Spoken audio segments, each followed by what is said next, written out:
Okay, magandang tanghali mga idol. Tayo ay magbili-bilig tayo. Babawas natin itong lupa. Unti-unti at malalim pa itong matigas na lang. Grabing tigas. Okay mga idol, pag-usapan natin yung ating mga idol dyan, diba? Sabi nila, huwag ko na raw ipakita ang aking mga islop, aking magawa dahil nakakahiya. Hindi naman daw maganda. Idol, mga idol, ito masasabi ko dyan sa mga nagsasabi ng ganyan. Mas nakakahiya ang puna ng puna, pero wala namang maipakita. Yun ang nakakahiya mga idol. Huwag tayong mahiya kung mayroon tayong ibinabahagi kahit hindi kagandahan. At least ang magpapaganda na lang yan yung mga natututo sa kanilang gawa. Okay mga idol, hindi natin hindi yung ganda ang itinuturo natin, kundi yung paano gumawa. Yun mga idol, kaya okay lang na hindi maganda. Sabi mo nga, sabi na nila, nakakahiya raw ba't pinapakita pa. Mas nakakahiya ang puna ng puna na walang naipapakita. Yan lang masasabi ko mga idol. God bless sa inyo.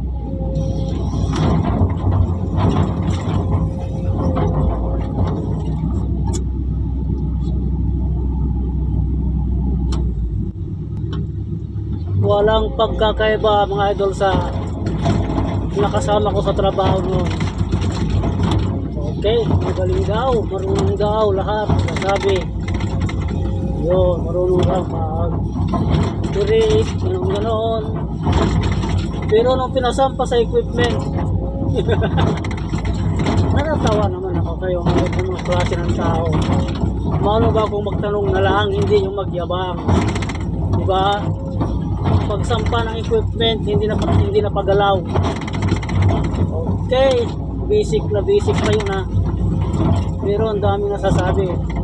Iwan lang natin siguro nung panahon na nahawakan niya ay mechanical. Ngayon mga bago na, mayroon ng safety lock.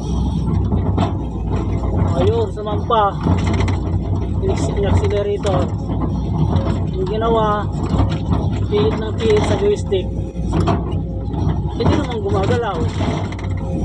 Sabi niya, may sira ata, may sira. Ayaw gumalaw. Okay. O, kita nyo. Doon pala nakita mo na ang kanyang abilidad. Ang abilidad niya ay marunong lang magyabang, gaya ng mga bashers natin dito. Hindi naman tinataas yung safety lock. Paano gagalaw? Oh, di ba mga idol? Kaya huwag natin sabihin yung ganyan klase.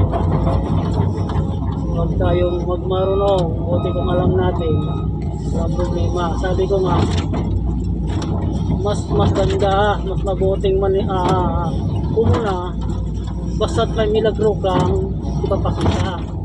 Ganun lang yun mga idol. Yan ang i-practice natin sa sarili natin. Manita tayo pag kaya nating panindigan. Huwag tayong basta-basta sisita, maumuna sa kapwa natin na hindi pa natin alam. Baka yun mas marunong pa sa atin.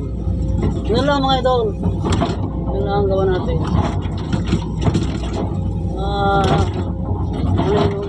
Pakiramdaman mo muna kung paano yung discard nila sa tao. Yun lang mga idol, God bless sa ating lahat.